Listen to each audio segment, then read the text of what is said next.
Hi everyone. This is a study of energy around the world, and I wanted to kind of look at just about everything, and kind of focus on a few of the big factors, and just basically break down all the details of how energy works on Earth.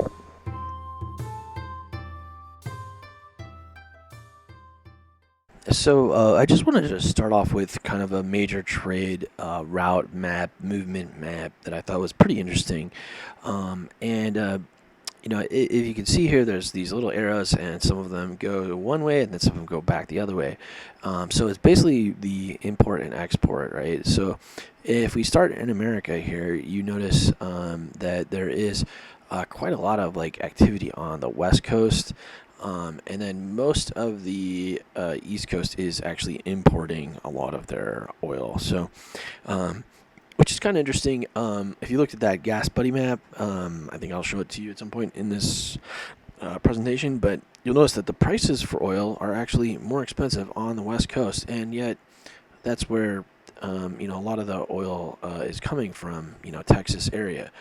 Um, so uh, that's an interesting kind of question. Like, well, if there's oil kind of in the middle here down by Texas, and why is it more expensive getting up towards on the West Coast as opposed to East Coast? Well, there's simply more people on the East Coast.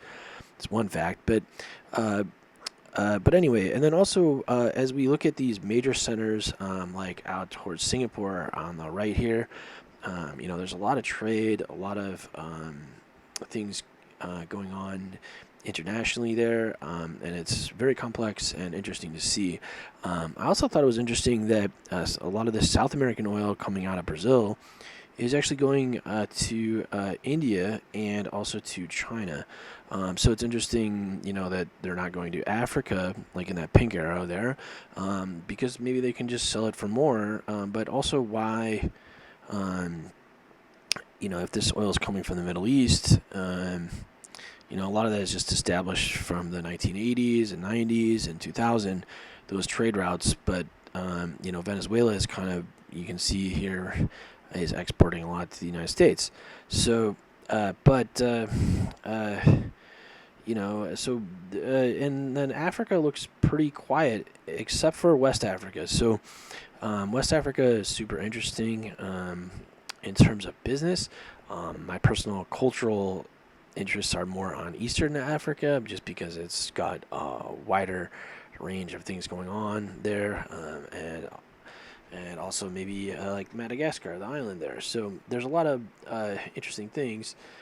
Europe actually, this map makes it look like everything's almost 100% dependent on the Middle East, because there's all these arrows going out of the Middle East. But that's not really true if you look at all the other data that we're going to talk about during this presentation. And I hope you really enjoy it. Going into the details about what's going on can be very frustrating and complex and so on. Right. There is, hundreds of countries in the world, and it's just really complex. But from what you see in this graph, you can, later I'm going to talk about why we're going to kind of focus on oil consumption. It's basically the biggest factor in terms of energy, and I'll show you a graph about that later. But in this graph, you can kind of see, the United States is consuming the most oil, European Union, China is getting up there, and then India. And, I've checked like multiple sources of data, and actually Wikipedia is pretty good. I saw a page on, I won't say what the site is, but it's pretty reputable, and they had consumption numbers from years ago, and even Wikipedia's numbers are newer than some of these other online sources. Basically, what you see here, if you look really carefully, you can see right around Venezuela, Pakistan, Vietnam, all of a sudden at Greece, the amount of oil consumption drops significantly. So it's really these first 20 or 30 or so countries that are consuming the most amount of oil, and really the top three are consuming an absurd amount of oil. So it's just it's just very interesting to see. So I want to show you one other really cool graph before we get into the overview of everything. So if you break this down into consumption, relative consumption, so this is a little bit uh, easier to understand, but at the same time, it's a little bit complex if you think about it. But it's relative. So basically, this actually includes all the countries from United States to Vietnam. So on that previous chart, so I can't include everything because obviously it just gets to become too complex to really make any sense of it.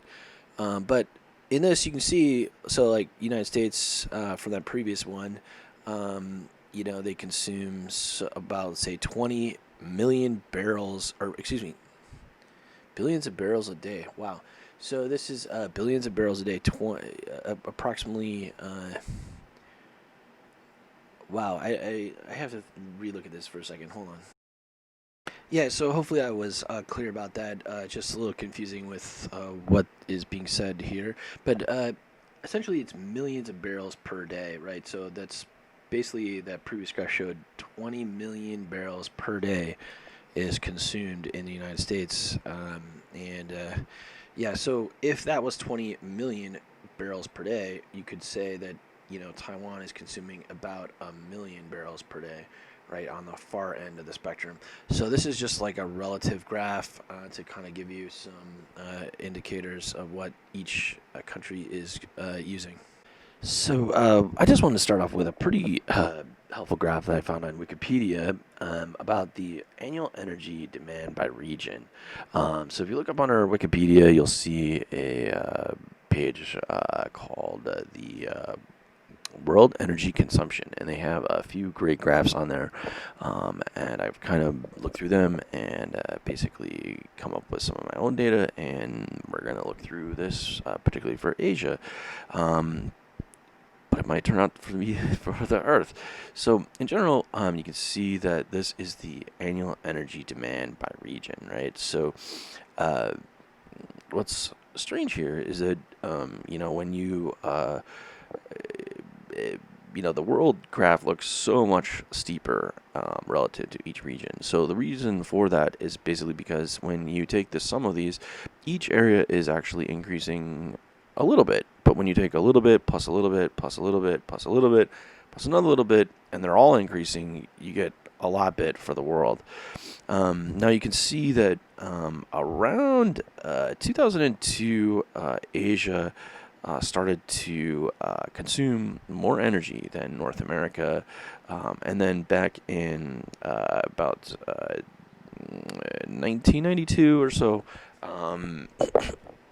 it actually was Asia started to consume more energy than Europe. And actually the Middle East was back in the 1980s was consuming a lot of energy relative to even Asia.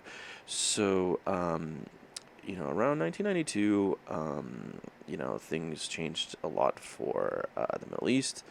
And then certainly you can see Africa here not really consuming very much energy at all, and even South America. So there's a debate about GDP versus energy consumption. I'm going to talk about that at the end here. But this is to kind of just get us started in terms of seeing Asia relative to the world.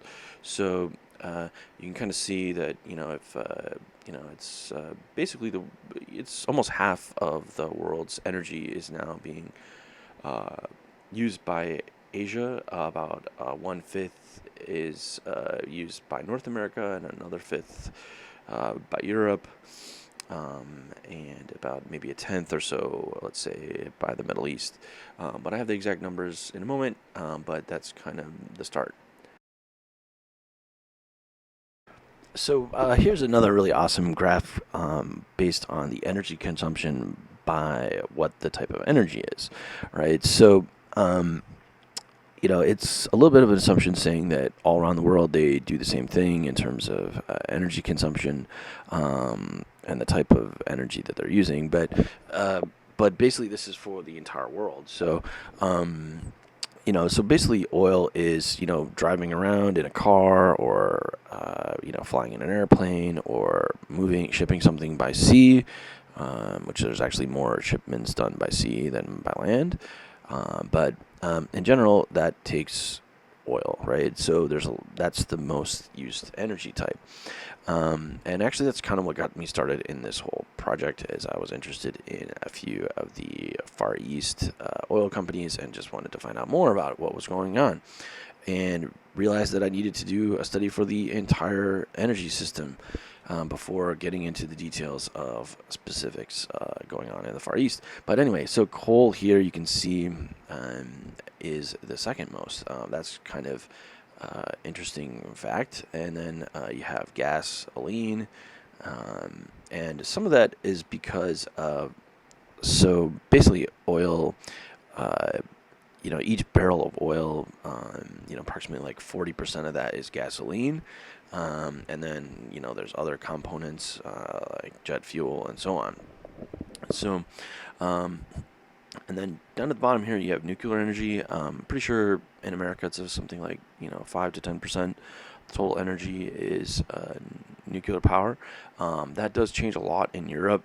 Some countries depend heavily on nuclear energy, like France, for instance. I think it's like really high, absurdly high, and you kind of makes you wonder, like, where is the nuclear waste going to go to and things like that. So if they're like 30 to 40% dependent on nuclear energy. So renewable energy, that's really good to see that it's going up a lot. A lot of people are trying to live off the quote-unquote grid, and they want to have like solar power. Like my dad has solar power, for example, his house, and he loves it. So a lot of times he says that he doesn't even have to use the electricity, he just uses the solar. So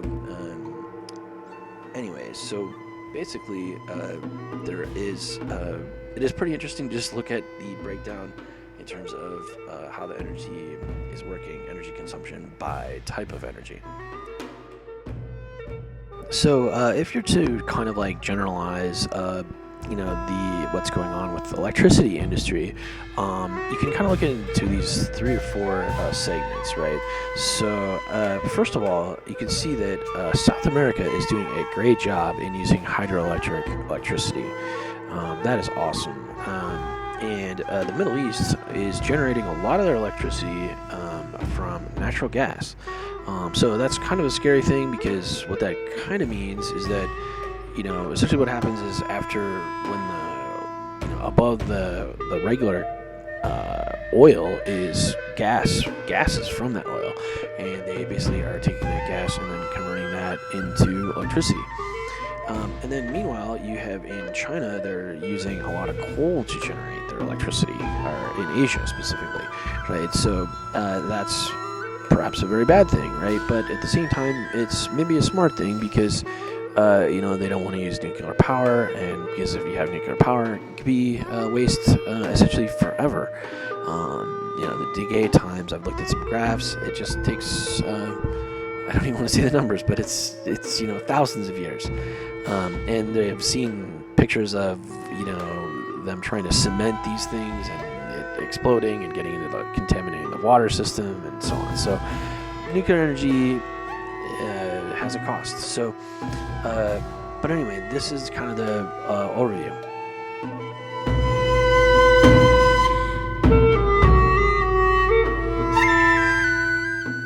So here's a review by region. I really love this graph because it shows you not only, it basically gives you a breakdown, so how much, because each region uses, depending on what they have in that area, has different resources. So the Middle East may use more oil and gas, and for example, Eastern Europe, which is basically the CIS area, including parts of Russia and so on. So, but basically this gives you kind of a breakdown. So one interesting thing here is that you see that Central America and South America use a lot of hydroelectric. That was a big surprise for me. And then Europe, you can see, actually is using a lot of nuclear power and solar power, or renewables. And then the Middle East, you can see, is kind of doing something here, you could say in some ways, different than Africa. So Africa uses a lot of coal, but actually Asia uses even more coal. So it's pretty interesting just to see the breakdown by type of energy. So from this graph, you can kind of see that coal is a pretty interesting resource, particularly in Asia. And then you also see kind of like the balance between east and west here for oil, and then kind of pretty interesting, graphs for hydroelectric and renewables around the world in terms of regional use and percentage of the total energy in that sector. So this was a really awesome surprise to me. If you look at the bottom part here, you'll notice that hydroelectricity looks to be gaining a lot of activity, and nuclear energy is actually losing the amount of use, and renewables is going up significantly.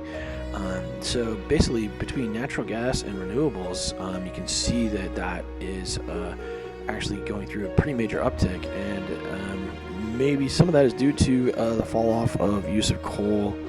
A lot of people complain about use of coal.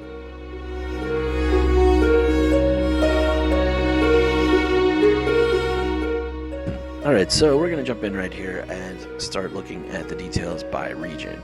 So this is one interesting way to look at it. You might notice that there's this like light blue area, and then you have China, the rest of Asia, and so on. And basically, they have these terms, and one of the terms is this OECD. So if you look it up, it's actually just basically North America and Europe. So one of the other ways is to kind of look at the total population and kind of measure it based on these regions. So you have basically Latin America, China, Africa, India, and everybody else. So there's kind of like a question in terms of energy per capita. So there's a couple ways to look at this whole concept of energy use per capita. Here's kind of a breakdown, like if you were to look at all the consumption and then kind of break it down into more of the understandable regions.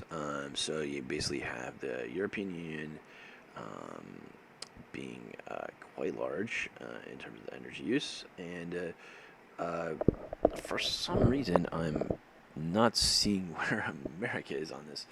So here's kind of the breakdown for the graph, a little bit easier to see, in terms of actual kilowatts per capita. So, basically, from the earlier graph, you can kind of see the energy consumption, the first one that we were talking about. So just one follow-up here on the oil consumption in barrels a day per capita. So this gives you a little bit better idea because it's talking about, essentially per person, right? So you can kind of see, even in Europe, you can see the details about where the consumption is significant per person. And I guess the surprising fact is that, the UAE, near Dubai and Saudi Arabia, those guys are, there's not a whole lot of people there, but there is a lot of consumption of oil per person there. And in fact, the highest rate in the world is right there. So, which should make sense, but at the same time, it's interesting, right? And you can also see, some other details like Japan and South Korea and Taiwan consuming a lot of oil and so on per person. So typically when we pay our electric bill or energy bills, there is a residential bill. So you can see that something like 55% of everything is actually industrial, and about 25% is transportation. So, and commercial is a little bit different. So you can see that basically the industrial is a huge fraction of this. So here's a really nice simple graph kind of showing the energy consumption per capita over the years, right? So going all the way back to 1950, which is awesome. So basically what we see here is, kind of a lot of energy consumption in North America per person, and in Europe, and also in Australia area. So, but that is actually kind of going down. So, um, and basically, Africa and Latin America and even Asia, not using very much energy. So one of the big questions I have about all this is, so if Asia is producing so much in terms of industrial, the previous graph showed that, well, most of that energy is actually being used for industrial use. So, there is, a problem of like air conditioners, and, I'm running a fan right now, for instance, a little bit hot in some areas. So, um, and I keep getting text messages. But anyway, so basically, this is pretty interesting to see over the last 50 or so years what has been going on.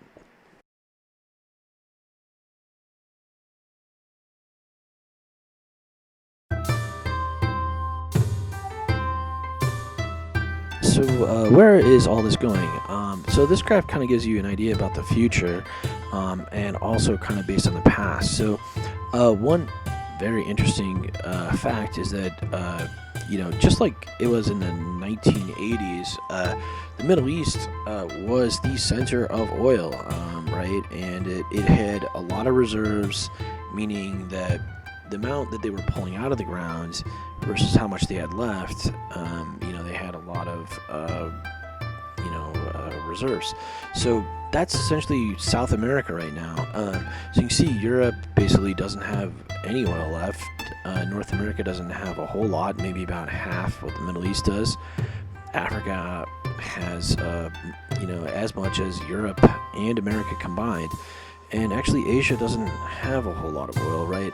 So that means that South America is huge, right? And one interesting fact is that, South America and Africa are the poorest places on Earth, and things have to change. So basically, if you follow this pink arrow, you can see around 2006, there was major discovery of oil in South America, and that changed everything for them. So, and we really don't even know what that's going to mean. So this is kind of one way to look at things. There's a lot of little details here around that 2007 range. You can see that Africa has slowly, their reserves have slowly been going up, and North America actually has been having some problems, and perhaps the hardest hit is kind of that border region between Europe and the Middle East.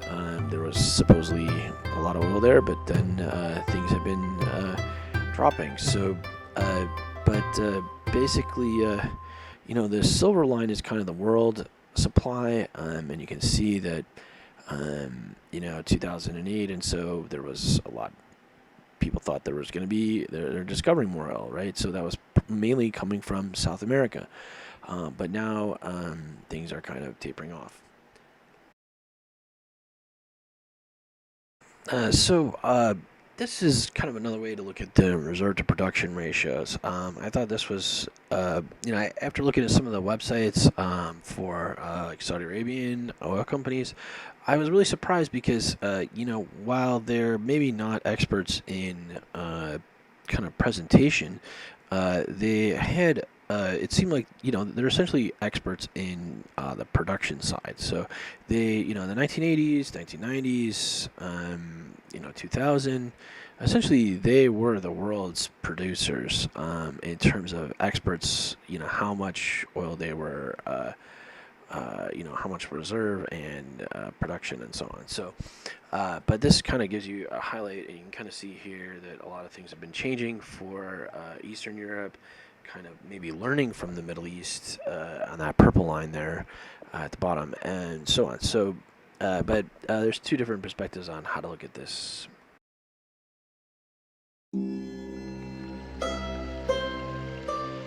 So here's kind of the big question, right? You basically have production on the left-hand side here and consumption on the right.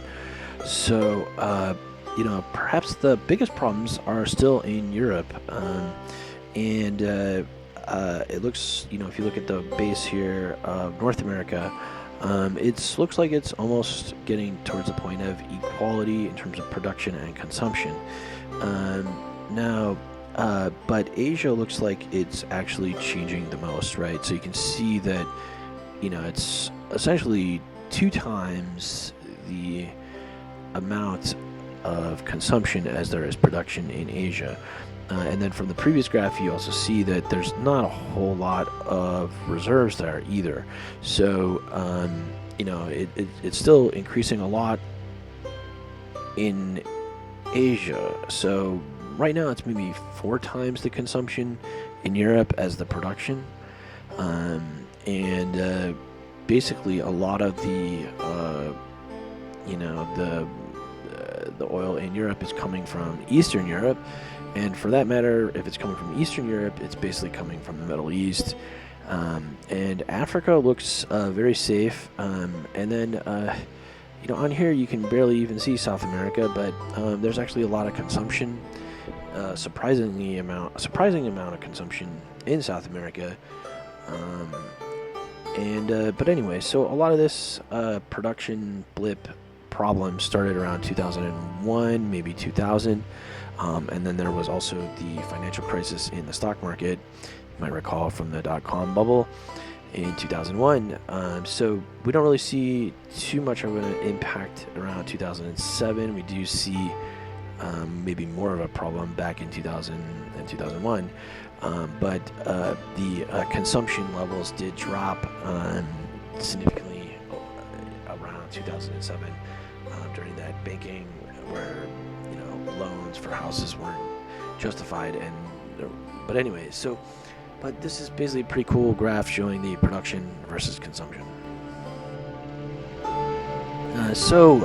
As we've been looking at all this, one thing that occurred to me is that just I've been using a lot of electricity, right? I got my computers on, my fan on, my speaker, all these kind of things. So one fact here, which wasn't quite obvious to me, is that according to this graph, most of the world's electricity is basically generated by coal. And that has changed a lot. You can see that natural gas, this red line, is actually starting to produce maybe 20% or more, 25% of the world's electricity. And you can see that nuclear energy was producing a lot in the 90s, and that's kind of backed off. And there's probably some really important reasons that have been thought about. And also regionally, you can see hydroelectric has kind of been struggling since the 90s, late 90s. And most recently, you can see renewables actually taking off a lot. And one fact is that, these cell phones and laptops, I don't even use a desktop computer anymore because essentially it consumes a lot of power. So I just use a laptop and connect up everything to that and use my cell phone or whatnot, right? So, there is a lot of changes here, but I would say that coal is one of those surprises, which is essentially oil. Coal is often left behind and in the same regions that you find oil. So I hope that's been helpful.